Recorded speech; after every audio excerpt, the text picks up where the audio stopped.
I'm gonna do something I think is gonna be hard.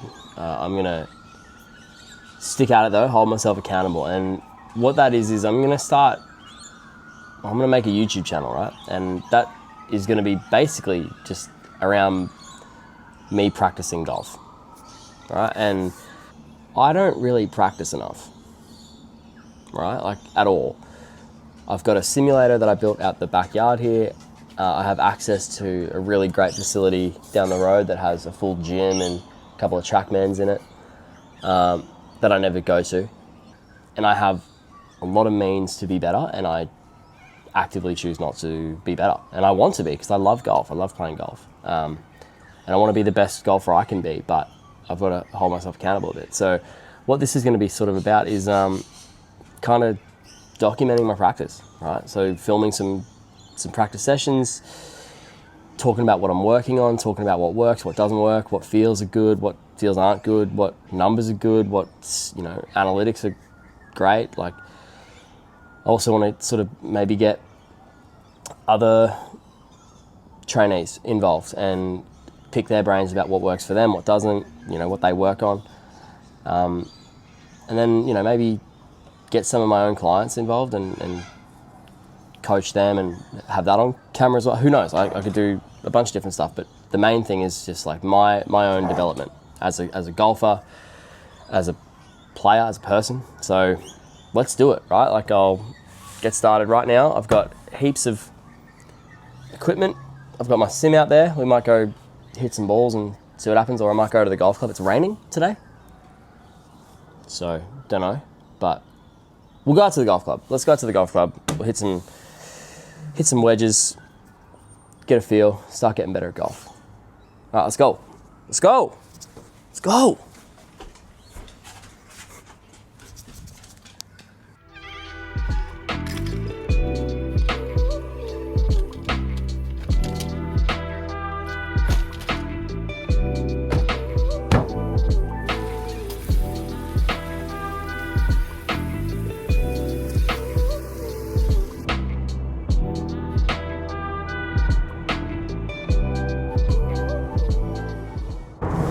So I originally got all the way to the car and I didn't have my car keys, so I had to break back into my house to get my car keys. So great start to our first episode. Let's go. Let's go. That's Gales Golf Club, my home golf course. And there's no golf carts on because it's too wet. So I've got to go. I've got my bucket of range balls and my shag bag. We're gonna head up to the driving range, and then I've got work this arvo, so try and keep out of the way. And I've got my rain jacket just in case. New camera that's not waterproof, so we'll see how we go. And you can see I'm unfit, I'm halving.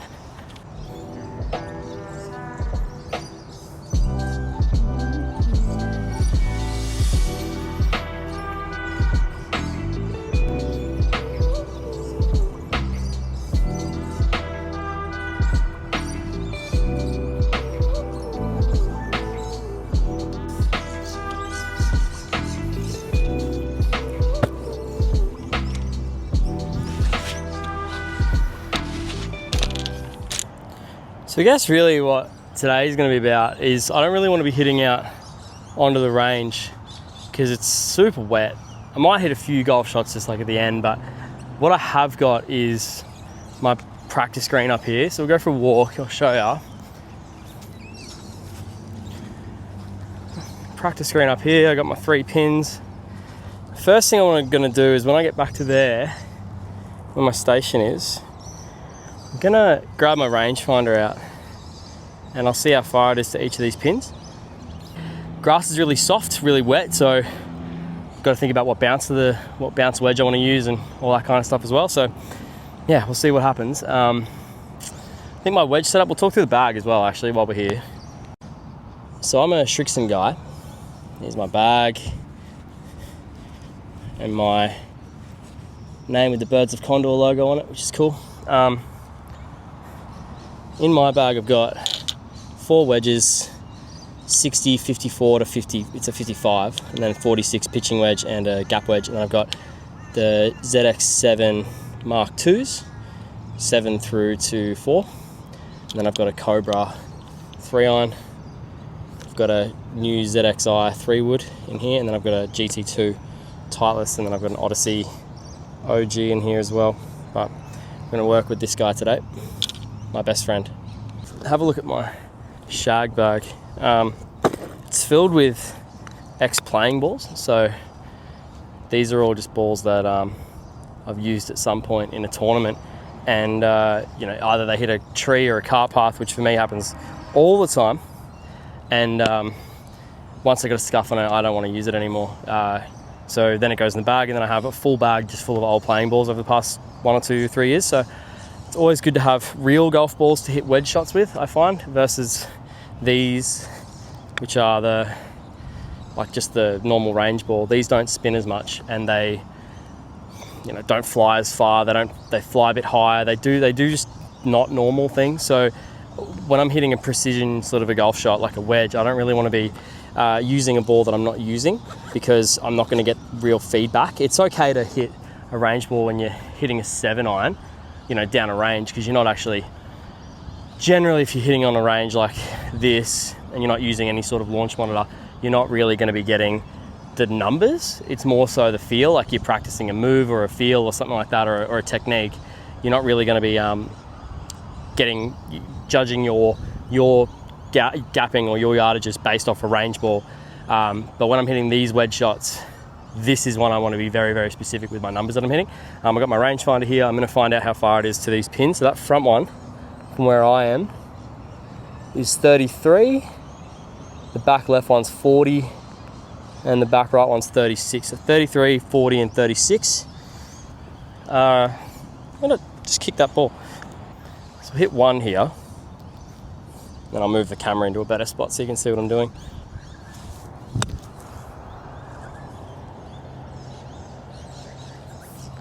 Cool. All right, let's move this camera. I'll put it probably just behind me here. You can watch me hit a few down the line.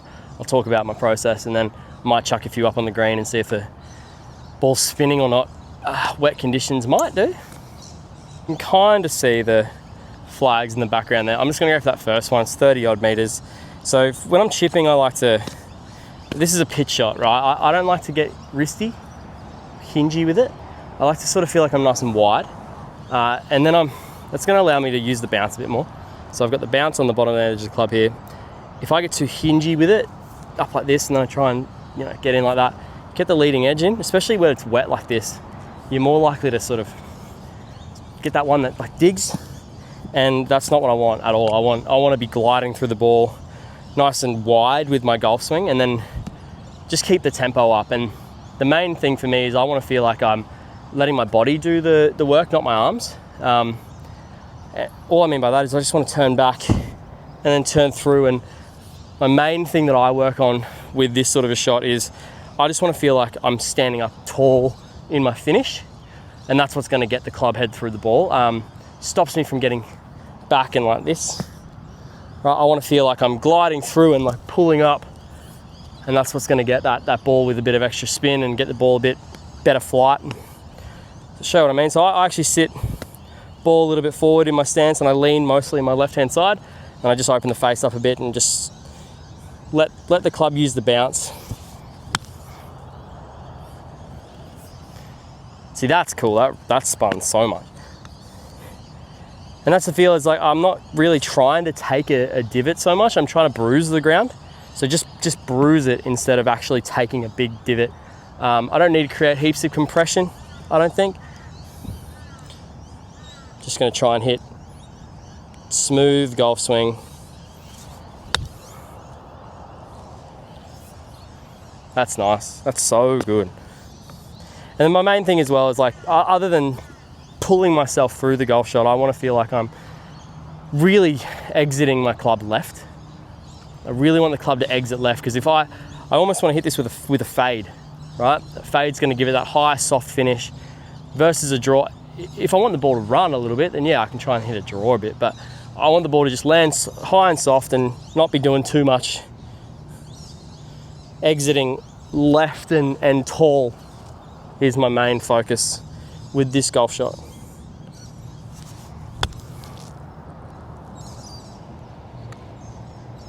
That's cool. I've hit 4 really good ones there. I'm really nervous now. There's a bad one. So that one there, I felt like I kind of fell back into my right side a little bit. And then I just tried to save it with the hands a bit to try and make sure I didn't chunk it. So that's just a big focus, right? Is I've just got to really, really try and stay on that left side and exit tall and left, you know? So tall is in this way, not cramped like this. Tall and exit left, and really let the club almost slide under the ball and just bruise the turf.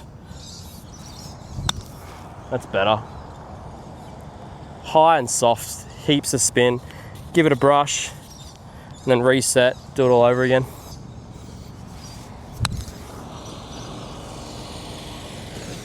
Nice.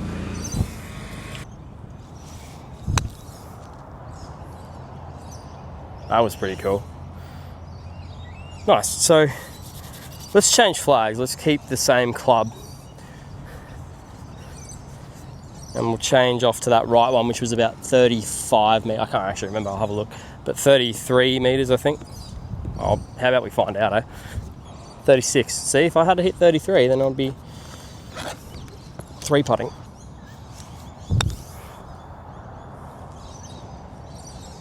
That was a good golf shot, actually.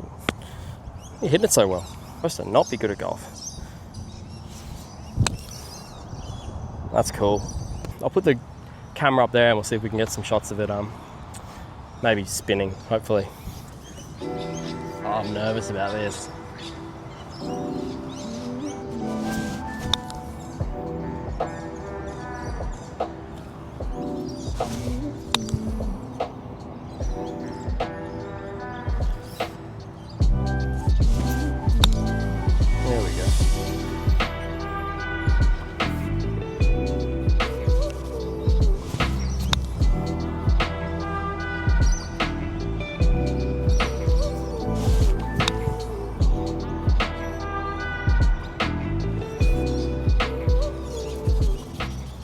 Probably my favourite part of any range session is picking them all up.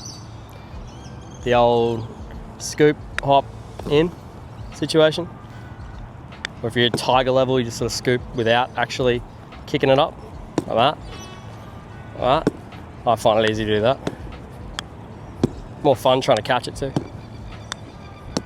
And if you're super good, you can try the one where you're like, no good. Oh. That's it. Come at it from the top and just, nope. There it is. Oh. Couple more. This is easy. Sand in our divot. Like that. And then you just kick it into place. Cover all the divots, cover all the holes, get it nice and flat, nice and square. Boom.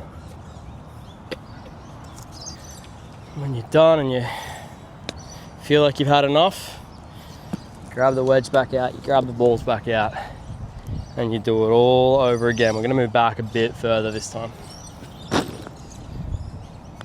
Start all over again. I think there's about 100 balls in this shag bag. If I'm hitting wedges, I like to hit probably 3 or 4 or 5 shag bags, just if I got time.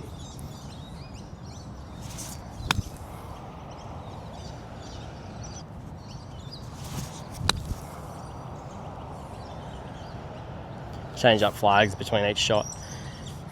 Golf, you never play the same shot twice in a row unless you hit it OB. You start again from the same spot, but you're rarely hitting the same shot twice in a row, if ever. So you got to vary it up, right? It also keeps it not boring.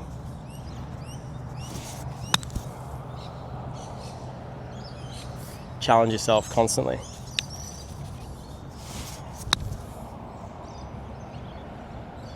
So I'll finish my session off just hitting a few full pitching wedges. And I say full because I'm not actually hitting full shots at the moment. I've sort of banned myself. I'm going to be hitting just little like extended punch shots really. So I'm trying to hit one more club than the number. And it's good because then I'm getting multiple distances out of one club, and you need that, I think.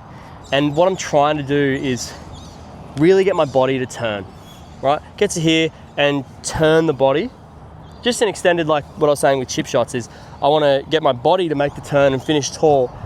I don't want to stop turning and throw my hands at it like this, which is what I've always done. I want my body to complete the turn. And then that's going to help me square the club face up and hit the ball more consistently.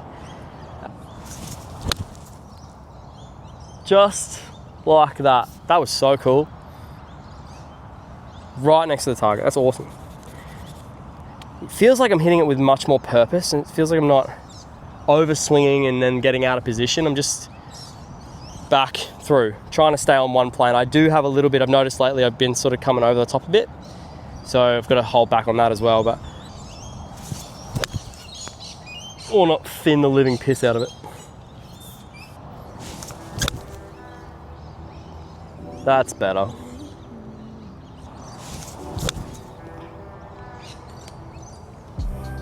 I've noticed I do a little grunt after my golf swing. Hit the ball and go, I'm going to stop that, especially if I'm going to be filming it a lot.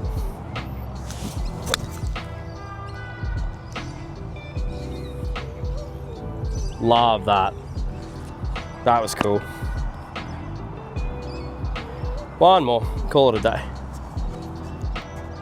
Get the feel. I might hit a 7 on it actually.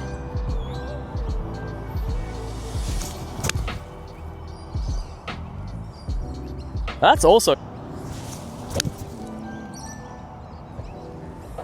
have to learn how to put traces on things. That's the one. Let's finish with that. That was cool.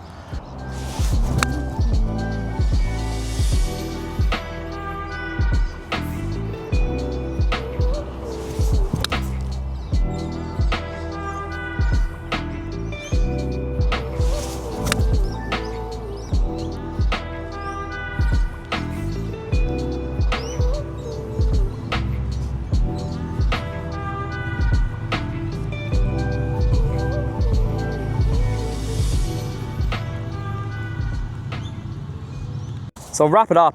I've got McLeod Associate Pro-Am on Monday coming, and I really love that golf course. It's just up the road. It's near sort of Mount Omni in Brisbane, and I love that golf course. I think it's got something for everyone. A lot of people don't like it. Played there 2 weeks ago. I played all right. Probably 1 or 2 bad holes, but the rest of it was fine. Hit the driver well that day. Putted really, really well that day. So I'll let, I think I'll do a recap of my round when I get home and talk about it, some stats and all that kind of stuff, and we'll see how we went, if we made any money or not. But yeah, so I mean, I'm going to keep doing this series. If it forces me to come out and practice, then it's more practice than I do at the moment. So that's probably the main takeaway for me. But we'll see what happens.